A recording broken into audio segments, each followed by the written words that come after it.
Greetings. This is the Americans Moment, November 18th, 2020. Excited to have you guys here with me today. Excited to challenge your mind. Excited to sharpen the iron. Every one of us have that knife, that sword in our minds. But I want to sharpen you guys in a different way today, because there are explosive things happening in the United States of America. And how explosive it is, it's alarming how it's being downplayed, how it's being twisted, how it's being suppressed. And that seems to be a characteristic of America today. You swore up and down you're in Russia or North Korea or any of those countries that censor their people, don't allow them to have access to the internet or tools that are necessary for the growth and the development of the human being. Because as I think about it, ladies and gentlemen, we're human beings before we're Americans. We're human beings before we're Israelis. We're human beings before we're Egyptians. Pick your continent or your country. We're human beings first. We have blood running, pumping through our veins. We have epidermis, our skin. We are relational beings. And another thing we are, and what we expect too, is communication.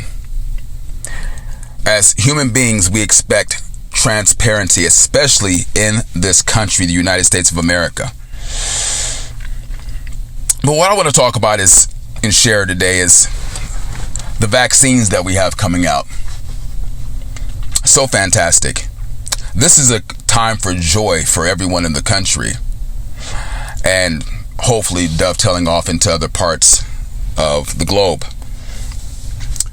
But in the early 1900s, Congress had passed an act to regulate the sales of viruses, serums, and toxins, analog products. And later on, they called it Biologics Control Act or whatever, Biologics Control Act. And even though it appeared nowhere in the law, you fast forward to 1940, I believe it was. And there was another act that they had. And that other act was furthering the care of people, making sure that the American people were on the right track. And I bring that up because it was 1944. They actually mandated and the licenses of these products, the vaccines. And there was a polio virus vaccine accident in 1954. I believe that was called the Cutter incident or something like that. And so therefore, more changes had to be made. And guys, this is a process of cause and effect, working the system, learning from your mistakes. It's just how it is. But how do we get to where we are today, to where an average vaccine takes anywhere from the area of 3 to 4, in some cases up to 15 years? Can you imagine being sick, or a pandemic like we're experiencing right now, of massive proportions all over the world, and having to wait for a vaccine? I'm building my preface because it's very, very important what you guys get what I'm saying today. We had some breakthrough vaccines just come out recently. One a week after the election, which to me is still a little fishy. But it was Pfizer. And the final analysis of that trial, the third trial of the coronavirus vaccine, they said it was about 90% effective. Now, if you're a betting man or a betting woman, 90% tells me my chances are darn good. Someone tell you if you go bet right here, you have a 90% chance of winning versus a 50-50 chance. I guarantee you 10 out of 10 times, unless someone's a lunatic or an absolute mental patient, is going to pick the 50-50 chance. I wouldn't. I don't think you would either. But we have this Pfizer come out this vaccine. And the company counted 170 cases of coronavirus infections among the volunteers who took part in this trial, they said. And it said that 162 infections were people who got the placebo or plain saline shots, while 8 cases were in participants who got the actual vaccine that works out of an efficacy of 95% or something like that, Pfizer said. But we have 90%. And then Monday, just a couple of days ago, we had Moderna come out and 94.5% effectiveness against coronavirus. Now, the way these shots are administered, or these vaccines are administered, they're different. One is 1 shot, one's 2 shot, one has colder, keeping levels, one lasts longer. All those in particulars I can give a flying rip about. Okay, but I'm gonna tell you this. This is the reason why I make this claim, and I'm talking about this today. This is a stunningly high success. Even CNN, I heard, I think it was Cuomo yesterday on CNN.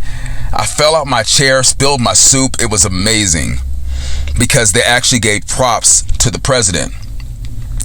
Dr. Fauci even says they're extremely exciting, but he also says the importance, it's important to advance the results are, but the virus precautions are still vital. See, he still has a control mindset. I'm gonna tell you guys one thing. No matter how much you hate Donald Trump, when that first case of the coronavirus showed up in, I think it was January of this year, and they said it lapped over from 2019, what it said that a guy that had traveled there, the CDC reported that he traveled from Wuhan, China, and that's what brought this disease here. Now, we know all the particulars. We kind of know how to battle the disease and stuff like that. But I want you guys to understand the element of fear. Fear involves torment. Fear will tangle you up. Fear will have you comatose. Fear also will paralyze any nation or country or people that allows it to keep its locks and its grips on it. So I think about the media pushing fear, the constant numbers that you see. Coronavirus numbers, they keep spiking, but no one ever talks about the mortality rate. Why is that, ladies and gentlemen? I think that's a good question you got to ask yourself. But that first case that showed up, then a month or two later, we had this program come into existence called Operation Warp Speed. And when I think of Warp Speed, I'm thinking about fast. I'm thinking about Star Trek fast. I'm talking about hit number 1, warp speed. I'm thinking about that. And Donald Trump is a president that makes promises amongst the bashing, amongst the rhetoric, amongst the hatred, amongst them trying to impeach him, amongst the open in your face coup that we're experiencing right now. But back to the vaccines. This is living proof what the man was saying many months ago, that we would have vaccines. And look, guys, we have not 1, we have 2, with possibly 3 more coming in therapeutics. And so that begs the question to ask you guys, how come this information didn't get to the American people sooner? That makes me think that something is up. And you think that too. But let me finish. Donald Trump and his warp speed. I'm going to tell you this like I told my wife. There is no one on the planet, no one in this country that would have did this fast to where even CNN is giving props to Donald Trump. He was the man chosen for this time.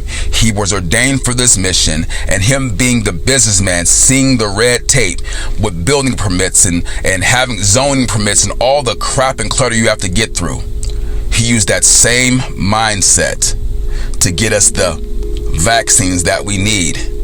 So I'm going to say this, ladies and gentlemen, Donald Trump is fast becoming the savior of America.